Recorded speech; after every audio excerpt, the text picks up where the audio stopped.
Ladies and gentlemen, in this presentation today, I'm about to tell you the deepest, darkest secret that I've ever kept.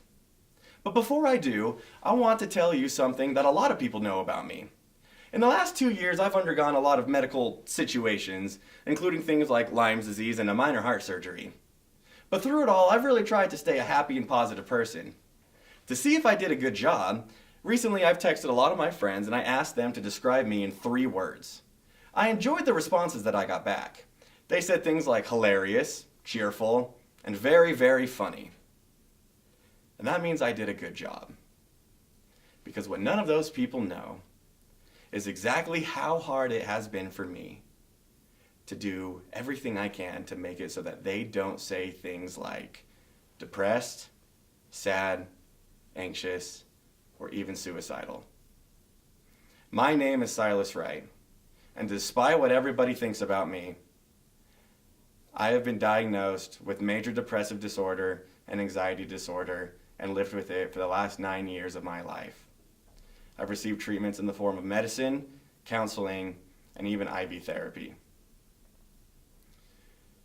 But I was too afraid to tell a soul. And that's the issue I'd like to address today. I do want to make it clear that there are a lot of great organizations out there that are raising awareness and trying to defeat the stigma or the way we think about mental illness. But I think there's a group we're missing. Because the statistics still remain. Suicide is the 10th highest form of death in the United States. Over 120 million people suffer from depression, according to the U.S. National Library of Health. And with all of those suffering from anxiety, almost 2/3 are not receiving any form of treatment.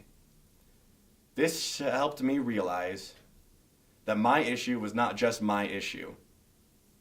That the worldwide problem that we're facing is that we are afraid to get help for mental illness.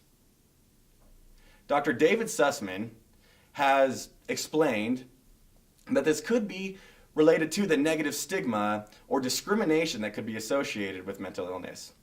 That we are afraid to be seen as mentally ill or even crazy.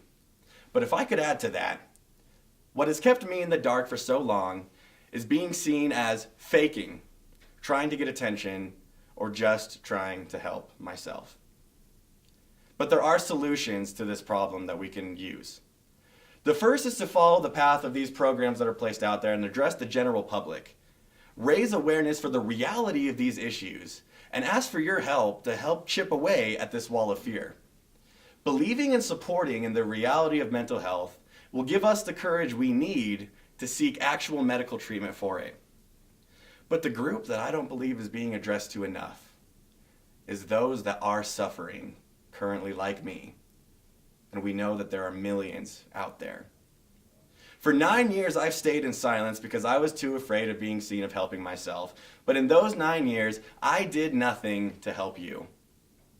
I believe that as a people, if we come together and help overcome this barricade of fear and receive treatment, whether in the form of medicine, counseling, or anything else, even just talking to a close friend, we can show the next generation that will be suffering from these issues that there is no shame and no fear in getting help for a medical situation.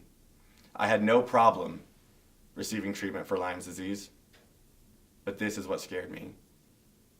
If we can be the front runners and show our children or the future before us that there is help, then we can help overcome the stigma and even speed up the process for treatment of mental illnesses. And if you're like me and you're afraid of doing something to help yourself, then let's do this for them. Because together, we can overcome this barricade of fear. Even if it means revealing the deepest secret that I've ever kept. Thank you.